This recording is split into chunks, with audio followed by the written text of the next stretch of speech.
Етік киген мысық ертегісі. Баяғы өткен заманда бір кәрі диірменші болыпты. Ол өмірден өтер алдында балаларына мұрасын бөліп береді екен. Үлкен ұлына диірмен, ортаншысына есек, ал кішісіне мысық тиіпті. Кенже ұл онша-мұнша қажеті де шамалы бұл мұраға көңілі толмай, қапаланумен болыпты. «Ағалар-ау», дейді ол, «өздеріңмен бірге болсам, тамағымды адалынан табар едім. Егер мына мысығымды сойып жесем, маған сосын оның терісінен басқа не қалмақ? Аштан өлген деген осы емес пе?» Ағалары оған бас ауыртпайды. Бұл сөзді естіген мысық сыр білдірмей, сабырмен былай деп ақыл айтыпты. «Уайымдамаңыз, қожайын. Маған бір қаппен ағаш бұтаны кезуге қолайлы етік тауып берсеңіз болғаны. Әлі-ақ қазір бекер ренжіп отырғаныңызға көзіңіз жетеді». Иесі мысығының сөзіне сенерін де, сенбесін де білмейді. Бірақ та мысығының егеу құйрықтар мен тышқандарды аулаудағы қулықтары мен ептіліктері өзіне мәлім еді. Өлген тәрізді жата қалып, артқы аяқтарымен іліп алатын, оның ішіне басын көміп жіберіп суырып шығатынын жақсы білетін. Мысық қажетті заттарды алған соң киініп, қапты иығына салып, қояны көп орманға бет алады. Қаптың түбінде кебек пен қырыққабат жапырағы бар екен. Шөптің үстінде өлген тәрізді болып созыла жатқан мысық әлде бір аңқау қоянның өзі үшін құрған тұзаққа келіп түсуін күтеді. Көп күттірген жоқ, жүгіре шыққан аңқау қоянның бірі қапқа келіп топ ете түсіпті. Мысық қаптың аузын буып, қоянды салып алады да жолға түседі. Сөйтеді де өзінің олжасын көтеріп алып, корольдің сарайына барады. Корольге жолыққысы келетінін айтады. Ақыры мысықты қабылдайтын болыпты. Сарайға кірген мысық иіліп сәлем беріп тұрып былай дейді: «Мұны сізге мәртебелі қожайыным Маркиз де Карабас беріп жіберді». Король таңданып сыйлықты қабыл алады. Мысық кетерінде оған: «Өз мырзаңа рахметімді жеткіз, жіберген сыйлығына қатты разы болдым», дейді.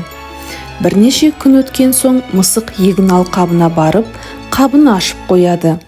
Өзі биік масақтың арасына жасырынады.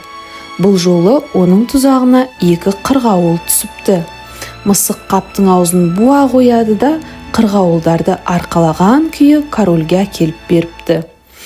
Король бұл сыйлықты да қуана қабылдап, оны тамақтандыруды бұйырады. Осылайша 2-3 ай өтіпті. Мысық өз қожайыны Маркиз де Карабастың сыйы деп үнемі аң құстарды аулап әкелумен болады. Бір күні мысық корольдің бұл әлемде теңдессіз, айдай сұлу қызымен бірге өзен жағасымен күйме мініп серуенге шыққалы жатқанын естиді. «Сіз менің айтқанымды бұлжытпай орындаңыз», дейді мысық қожайынына. «Солай жасаңыз, бақытыңыз қолыңызда. Сізден талап ететінім, мен көрсеткен жерде өзеннің суына шомылсаңыз болды. Өзге жұмысты маған қалдырыңыз». Маркиз де Карабас мысықтың айтқанын дәл солай орындайды. Бірақ оны не үшін орындап жатқанын түсінбейді. Осы кезде корольдің күймесі өзеннің жағалауымен кетіп бара жатыр екен. Сол кезде мысық бар даусымен айқайлап күймеге қарай жүгіреді. «Бері келіңдер, көмектесіңдер, Маркиз де Карабас суға батып барады». Король бұлай қайды естіген соң, күйменің есігін ашып, бұлай қайлап жүрген өзіне бірнеше рет сыйлық әкелген мысық екенін таниды. Сол жерде жасауылын Маркиз де Карабасты құтқаруға жұмсайды. Байғұс Маркизді судан шығарғанша, мысық корольге өз мырзасын ұрылар түк қалдырмай тонап кеткендігін айтып үлгереді. Бірақ шын мәнісінде бұл қожайынның көйлегін үлкен тастың астына бастырып тастаған еді. Король қызметшілеріне Маркизге сарайындағы ең жақсы киімдерді кигізуді бұйырады. Киімдері құйып қойғандай жарасып, сымбатты жігітке айналады. Оған көзі түскен корольдің қызы, өзім армандаған жігіт осы деп шешіпті. Маркиз де Карабас та бірер рет көз салып еді, оған ес түссіз ғашық болып қалады. Әкесіне де жас маркиз ұнайды. Король кең пейілділік танытып, оны өзімен бірге күймемен серуендеуге шақырады. Мысық өзінің ойлаған іске аса бастағанына риза болып, күйменің алдында жүгіріп бара жатыпты. Жолда ол шөп шауып жатқан шаруаларды көреді. «Ей, мейірімді адамдар!» деп айқай салады мысық.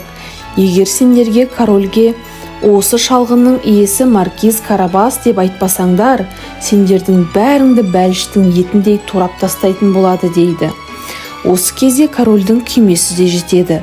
Король терезеден басын шығарып сұрайды: «Кімнің шөбін шауып жатырсыңдар?» «Маркиз де Карабастың» деп жауап береді шаруалар. Себебі мысық оларды қатты қорқытып тастап еді. «Бұл қожалығыңыз ғажап екен, маркиз» деп таң қалыпты король. «Иә, мәртебелім, бұл шалғыннан жыл сайын мол шөп шабылады» деп сыпайы жауап береді. Осы кезде мысық ағай алға қарай жүгіре береді. Жол бойында егістікте жұмыс істеп жатқан егін орушыларға кезігеді. «Ей, мейірімді адамдар!» деп айқайлайды ол. «Егер қазір корольге бұл егіннің бәрі маркиз де Карабастікі деп айтпасаңдар, сендердің бәріңді бәліштің етіндей турап тастайтын болады» дейді. Сәлден соң егіншілерге король келіп жетеді. Король бұл алқаптың кімдікі екенін білмек болып сұрайды. «Бұл егістік маркиз де Карабастікі» деп жауап береді. Король маркиз мырзаға тағы да риза болады. Ал мысық болса алға қарай жүгіре береді.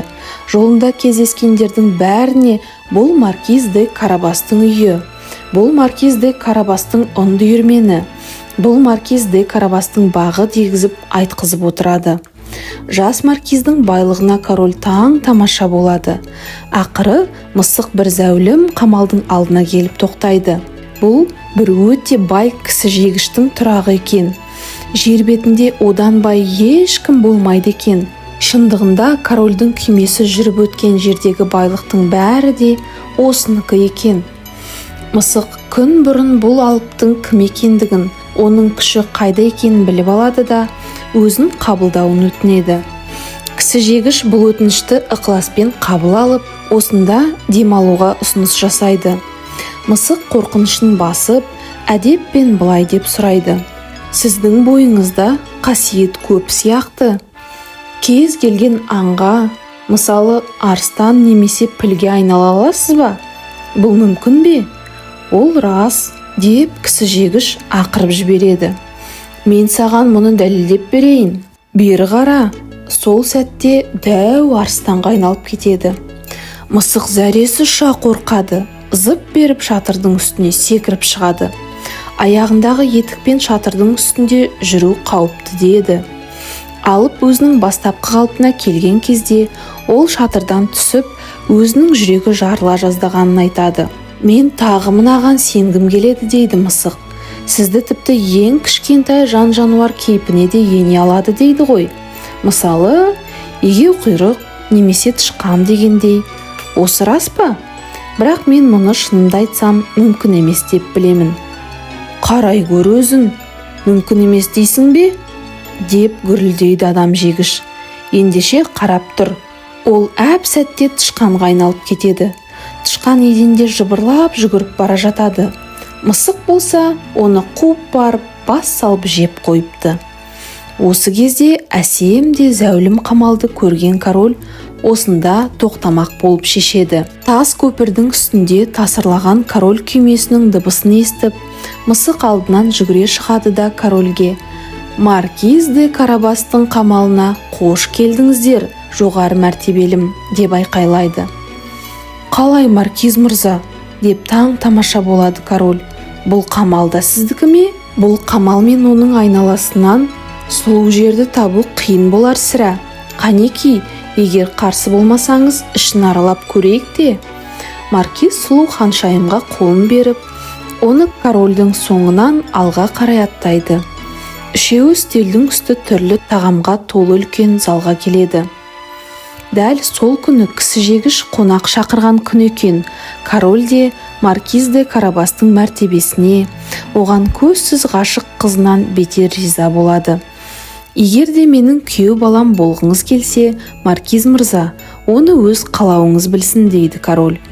Жас маркиз қуана кетеді. Ал ханшайым болса, қуанғанынан әрі ұялғанынан қызарып кетеді. Осылайша диірменшінің ұлы ханшайымға үйленіпті, ал мысық болса, сарайдағы ең маңғаз мырзаға айналыпты. Содан бері тышқанды да сирек, оның ішінде ермек үшін ғана аулайтын болыпты, дейді.